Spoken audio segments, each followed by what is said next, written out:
How is it going, YouTube? Andreas here. In today's video, you're gonna see all the big pots that led up to the scoop title that I got in the $109 tournament. Hope you guys enjoyed. And also, don't forget to hit that like button. It really helps me out on this channel and it lets me know if you enjoyed this video. So thanks guys for that. The action starts with King, 10-7 here. We're about 24 left in the scoop event and I'm raising it up five-handed. Kadarth, who I met in Rosadov, is making the call from the big blind. We do flop a double gutter, an overpair, and a flush draw. And I start putting in a bet.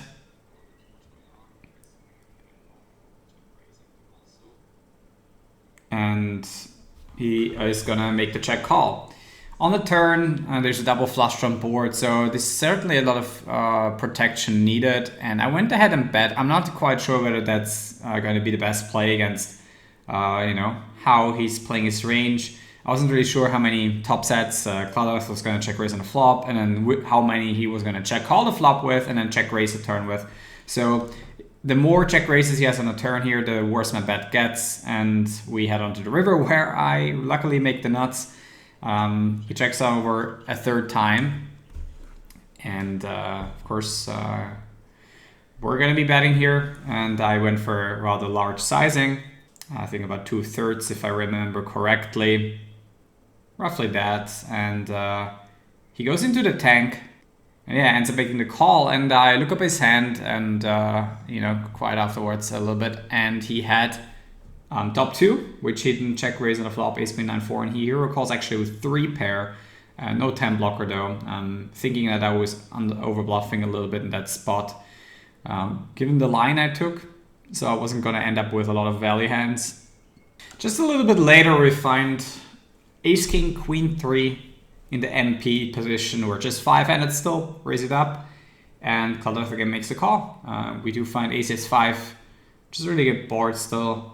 I mean, not as good as just ace high texture, since it kind of uncaps the big blind a little bit, since there's two aces on board, and usually ace high texture is really good for the initial raiser. Right after that, we got king 8-6-4, some connectivity, a non-pot size raise, and I make the call here against under the gun, or no, MP as well, of course, getting some good odds. I make 2-pair. I'm gonna have to go for a check call here, and goes ahead and checks it back. I do think on the turn quite some protection is needed, and I do think I'm going to get some folds. He has been c-betting quite a lot, as you can see in the stat on the bottom left of the HUD.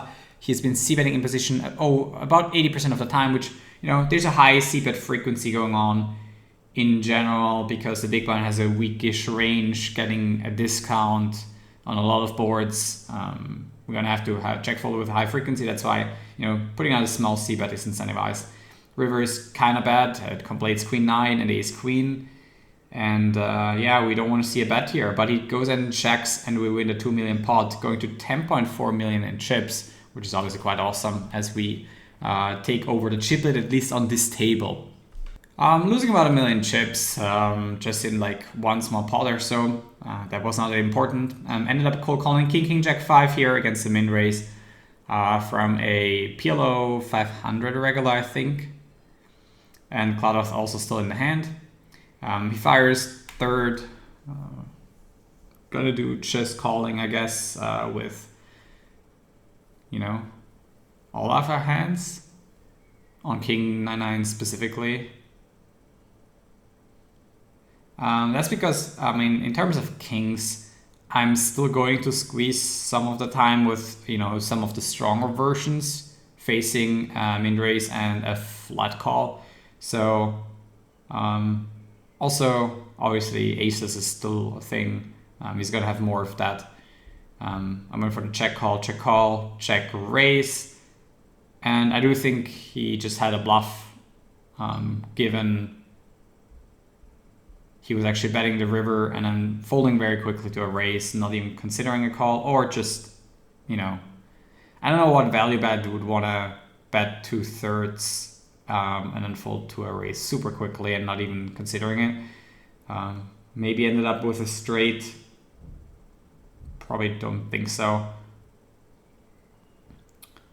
And yeah, makes a quick fold. And we go to 12 million. Right after that, also we got kings here, and I do think I ended up 3-betting here in order to fold to a 4-bet. Klanoth also has been opening quite a few hands, I think, in the last 36 hands. Not too many, but felt like this was going to be a bad ICM spot as well for him, and that he would, have to fold quite a lot, and we would take down the pot pre-flop. I find King Queen 10-9 in the under the gun position. I mean, not a very great hand, but obviously we're not a chip leader, and we can open even more than this hand.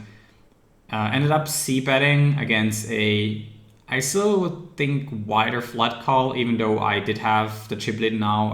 Nizam did not really play tighter, I think, after that, or not much tighter. And he makes a flat call. I mean, he certainly wouldn't have 3-bet a lot, I would assume, because of ICM. Turn, I decided to actually bet this again with the 9 of clubs. Not really seeing that much use of a check call, and I think it's a quite okay bluff there to be putting in against somebody who has been calling flops quite liberally. He's going to fold like a lot of 1 pairs against the double barrel for sure. We're 2 out of 13 at this point, so approaching the final 2 tables, or the final table, which is going to be 7-handed. We pick up 10-9, 7-6 double suited. I ended up raising 2.5x here. This is not going to matter as much. I tested a little bit in sizings, what I want to do, 2.25x, 2.5x, and mix it up a little bit. When there's a lot of ICM pressure and people are defending against 2.25 and 2.5x, it's often also going to be really good to pot and then not use too loose of a range because you're actually risking a lot by potting. So, but as soon as you have an ace blocker, for instance, could be good to pot. I did flop mid pair and not too much showdown value, 2 backdoor flush draws, and ended up betting. On the turn, I do make showdown value. I'm somewhat in the middle of my range, and I think this is going to be a good check back. Also have a gut shot, which is some backup, but not enough backup for me to be betting again. Also do think that at SPR 2.3, he's going to have quite a bunch of check raises in his range at this point. Queen 7 and a gutter, for instance. Still some Queen 9. I saw him check call some Queen 9 earlier, which, at this point maybe would have check raised in the flop a lot. I was safe to bet turn, especially I still need quite some protection. So I think both things could be fine. If I had a little bit more backup, bet calling turn would also not be horrible. And on the river, I make a pretty strong hand. End up having to jam here with the 9-7. Obviously getting called sometimes by a 9. Maybe sometimes hero called. Hero called before, but this was probably a spot where that wasn't going to happen without a 9. If he was left with 3 million, he would have been in a short stack situation anyway, so it's not like he has a lot to lose, but at the same time, it's not like there's a lot of short stacks waiting to bust and he has to ladder, so it's not really an ICM pressure situation for him to be in that spot. And yeah, he goes into the tank for quite a bit, I think a bit longer, but then the last time, even though you're gonna see it, spoiler alert. Yeah, I mean, he uses almost all his time bank, but then ends up making the call with 9. And yeah, final 2 tables at this point, commanding chip lid with the 20 million and having some new opponents. On this new table, almost everyone's short, so this is a really good situation for me because I can basically try to clean up all the short stacks while all the other middle stacks have to wait for these guys to bust because of ICM. Ended up picking double suited, very connected hand to be 3-betting here. I like my choice. He's going to have to fold a lot of non-aces hands, if not like the majority of them, or like half of them at least, and ended up flopping somewhat high my distribution in the 4-bet pot, went with it and won the coin flip in the end. So quite amazing, going to 23 million. In this hand, I raised from under the gun, or 5 max MP. Ended up c-betting here for a little bit larger sizing. Again, because of ICM, there's 2 short stacks. I don't know how much he would have cared about it anyway. Ends up check calling on the flop. I don't think too much check raising is happening. I do have 2 somewhat valuable blockers, the 6 of hearts and the 5 of clubs. The king and the jack I don't dislike as blockers too much either if he values connectivity in the big blind a little bit against my raise side of 2.5x, because it kind of is around the queen, you know. On a turn, I'm gonna have some overpairs still that sure he's gonna have as well. A little bit less because I expect him to 3-bet still somewhat often with good kings and obviously aces. End up barreling another time and he ends up calling. On the river, I think about it, whether I should go ahead and bluff, given that I block 6-4 a little bit at this point. I cannot obviously not win, but then I think about, okay, he has a very strong check calls to begin with, and he ends up showing the ace king 6-3, which, given that he had hearts, maybe he would have folded trips on the river. I don't think it would have happened. I think he would have called me. I cannot say for sure, of course.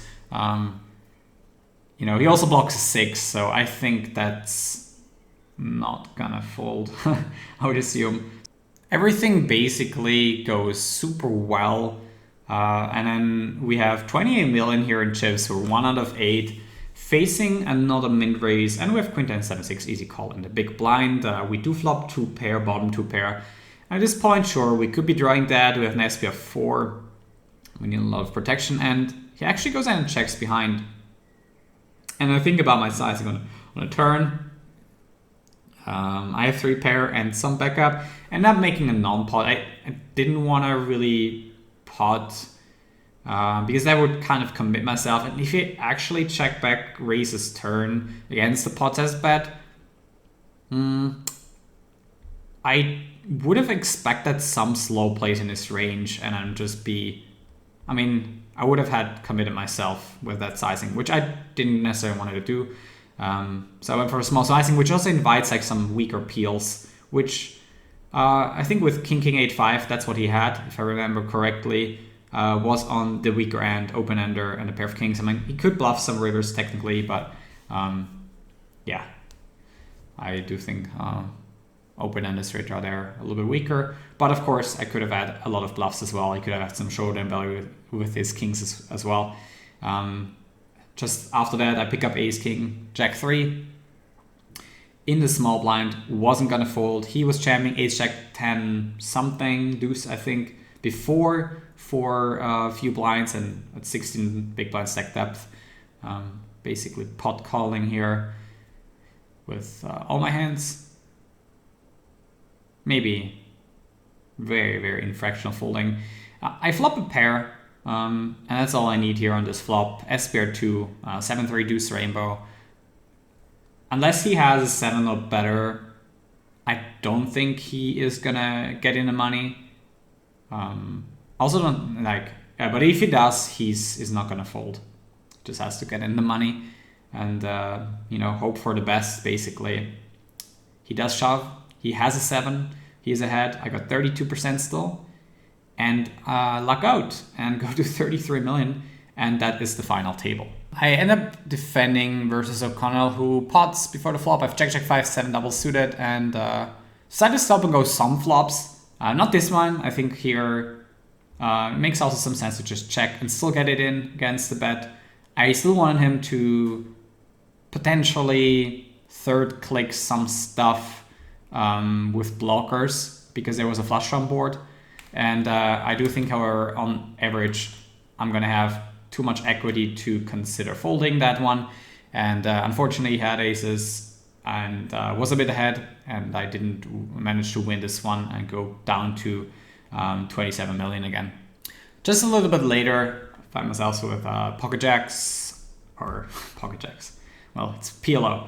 Ended up folding a set on the flush draw. I do think the big blind would not have squeezed with aces like all the time. So I do think I'm not necessarily always good, but obviously the majority of the time, and I have some backup if he does have me beat. Obviously, would have been pretty insane spot if he did have aces. And yeah, ended up betting, check calls. Turn, I blocked the 5-3 straight, which is not going to be like a super big part of his range in the big blind. Certainly could have it some of the time. I could certainly have it a bunch of times because I was a chip leader. I was certainly going to open a bunch more 5-3 hands than usually in this spot. So, but these hands are kind of low frequency in both players' ranges. And ended up putting in another bet, trying to get some value here from middle set or second set from like some 2-pair that still wants to check call, and some draws. The next hand starts with me having lost a little bit of chips, and we also lost a few players. We're down to 5 with ace jack 7-7 single suited. I'm gonna make the call here on the button. You already have to look at the 9-6-3 rainbow texture, and I see my 2-7s and 2-8s without a backdoor flush draw.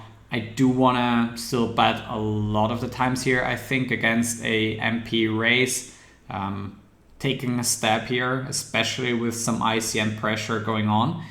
And well, obviously it will also be bad for me to lose my entire stack.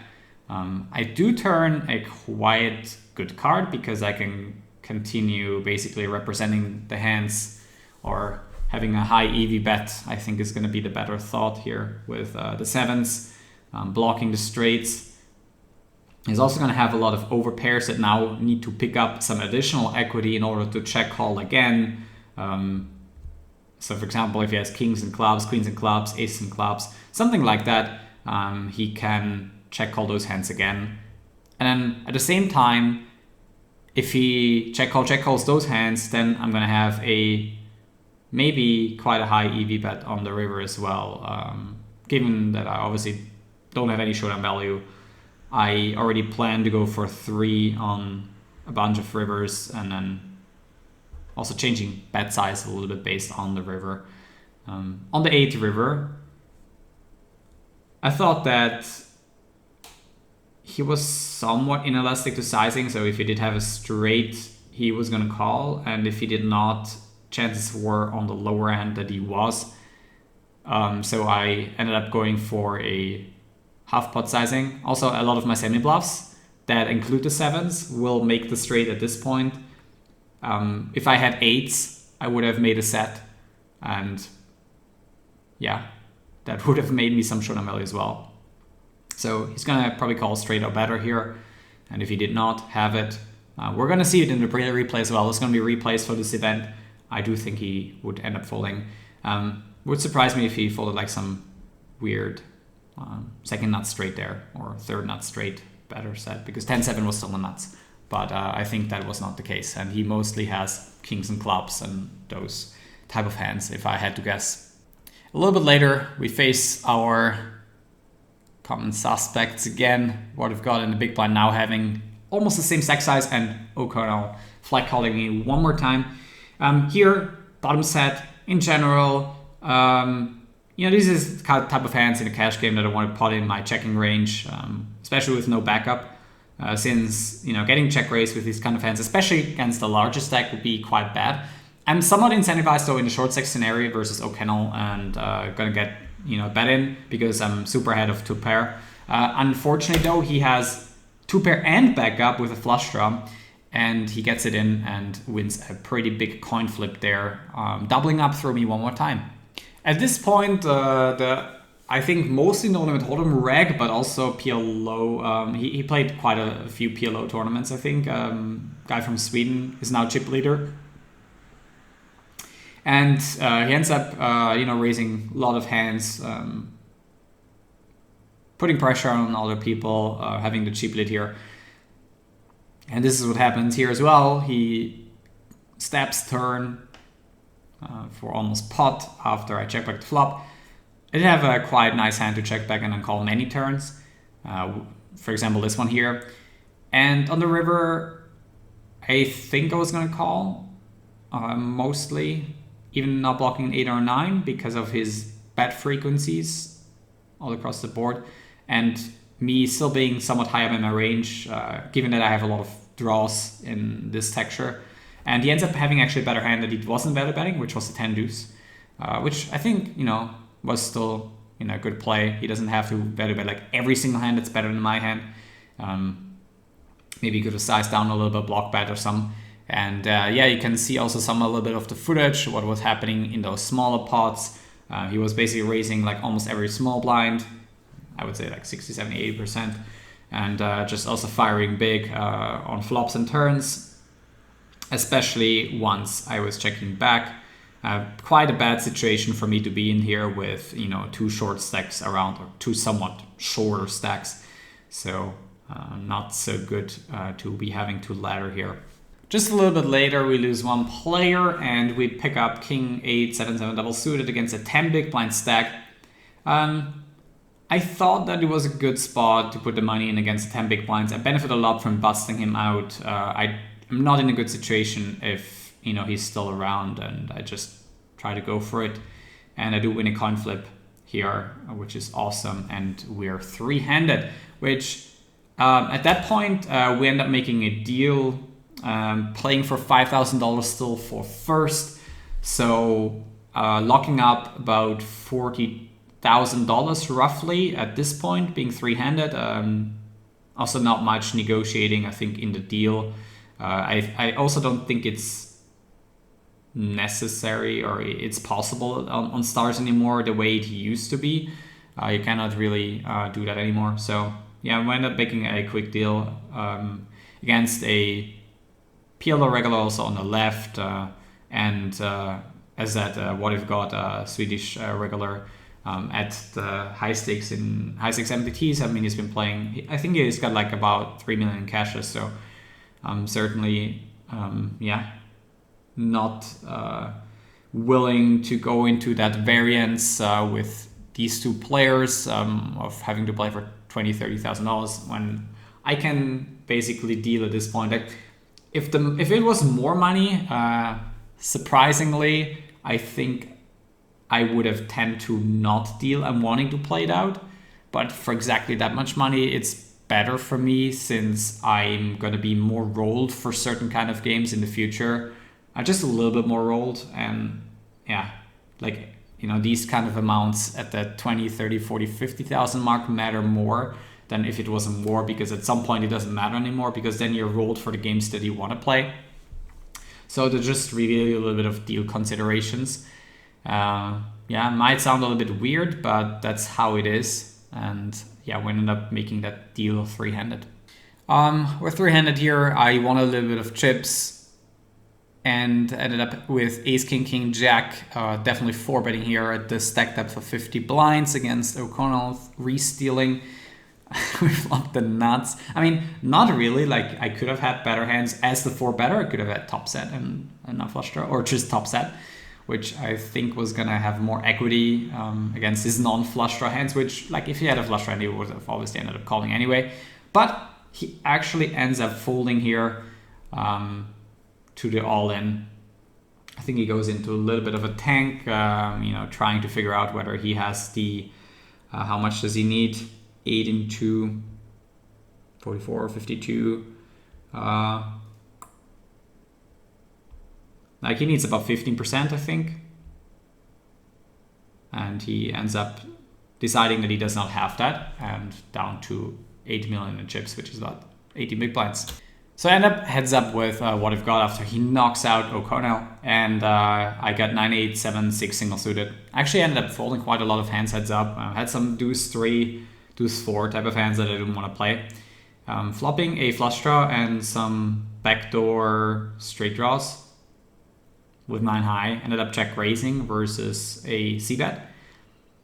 He was c-betting quite a bit. Do think this check raise is going to be somewhat profitable, and I pick up one of the best outs, the 5, giving me a pretty good rep. It also puts out some more flush draws out there, which I block just block it a little bit with the 6 of clubs. Ended up firing one more and then having to make a decision on the river. Given I have one club, I don't know how that's gonna make his frequency different with, you know, his backdoor over pairs or top pairs with clubs, which is gonna be a consideration on some rivers whether to bluffs here still. But I don't think I should do that without having a pair blocker that's relevant. And I ended up making a straight on the river and taking this one down. Ended up 3-betting king 4-4. This is usually the type of hands that don't want to... I mean, you're going to see why, again, spoiler. SBI 3 here, but a pair board. Ended up check calling on 9 and 8 specifically. Not 100% sure whether that is what I'm supposed to do, whether I'm supposed to be doing more betting. But I do think on those middle pair boards, I cannot end up c-betting too much as they are at the top end of the distribution favoring my opponent. Ended up checking the turn. Maybe it's actually good to block bet a very small amount on the turn, so you can basically mix in a lot of bluffs too. Like, let's imagine I did actually call with an unpaired hand on the flop, which I could have done. That would have been a really cheap bluff and protection bet on a turn as well. So I think that's what a lot of heads-up players might be doing in that spot. And I'm betting river. I do think the sizing is a little bit too big, given that I'm probably quite low on bluffs, and I could have chosen to bet as a block bet on a turn as well. And again, I actually don't know. Will be interested if, you know, one heads-up player is watching this and he knows more about this. Let me know in the description below how I'm supposed to play that spot on the turn with all my hands. It will be interesting whether block betting is actually the, you know, thing that also works out best in the end, or whether checking actually still makes a bunch of sense with a lot of my hands. End up facing a jam here, and I do think it's just repping quads, and the question is whether he does have it or not. I'm getting 1-4 in a call, so I definitely should be randomizing some calls with aces. The top of my range beside nines. I'm gonna have some nines in my range, not many. Then I have aces and I have kings. Ended up not randomizing kings, ended up thinking about it. I go into my notes, which you're gonna be able to see here. And you can see there at the bottom, I go through it. I see some hands that he's been playing.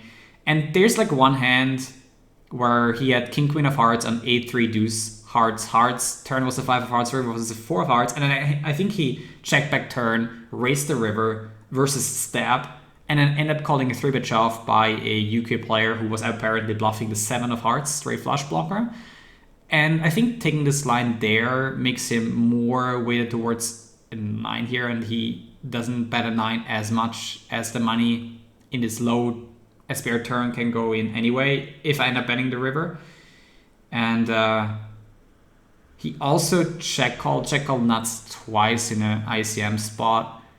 And yeah, end up folding. Not sure whether it was the correct play, but you know, sometimes you're gonna have to fold. Blinds have gone up here to 300k, 600k. Ended up with king 10, 7, 9 double suited. Ended up c-betting with top 2 and a backdoor flush draw and backdoor straight draw for half pot. Probably should be a bit bigger. He check calls, and we turn one of the best cards. We pick up some outs equity with the 7 of hearts, making a flush draw. I think it's important that we have the 10-9 flush draw better here as a backup with our mate hand. Since the 10 of clubs, the 10x of hearts will make a mate hand and a flush draw at the same time. And it's going to be hard to have a better flush draw and a better mate hand at the same time. So just in case everything goes wrong. And we are B tier, which, you know, is a consideration when you get check raised, then that's going to be important. I don't want to fold heads up with top 3 and a flush draw. at SPR6, and he ends up having king, king, jack 10, having top set and a mid pair blocker, and a luck out on the queen of hearts, and taking down this title. Obviously super lucky there. If you enjoyed this video review of the Scoop final table, don't forget to hit that like button, subscribe to the channel, and also get the notification bell on if you don't want to miss a video here in the future. I'm going to be heading out to Vegas. If you have any questions regarding my plans in Vegas, also regarding this final table, the hands that I played, if you would have played something differently, let me know in the comment section below. I'm interested to hear what you guys are thinking and what you guys want to see here on this channel. After all, I want to know what you guys are looking for, and then see you guys for the next video.